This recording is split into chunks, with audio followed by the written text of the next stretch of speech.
Presidente, oggi presenterete dei risultati importanti, ma avete come proposito di finanziare altri progetti. Sì, oggi siamo qua per dare un giusto risalto a quello che è stato questo bando che riguarda un premio di primo insediamento alle attività extra-agricole. Ha interessato i 22 comuni soci del GAL. I risultati sono meglio di quanto prevedevamo perché sono arrivate 75 domande, di cui 58 finanziate. Oggi tutte le persone che sono state invitate sono coloro che otterranno il contributo, questi 12.000 euro a fondo perduto.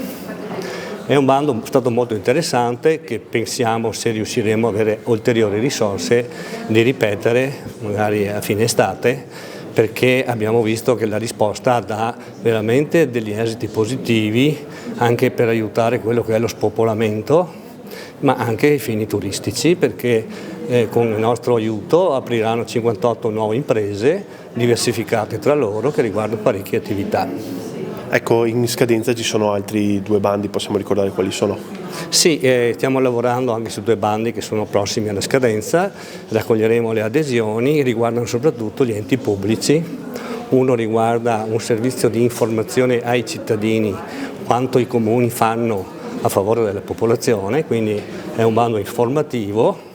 Stiamo raccogliendo adesso le adesioni, anche qua sarà una grande risposta per comunicare ai cittadini tutte le attività che vengono svolte nel loro territorio.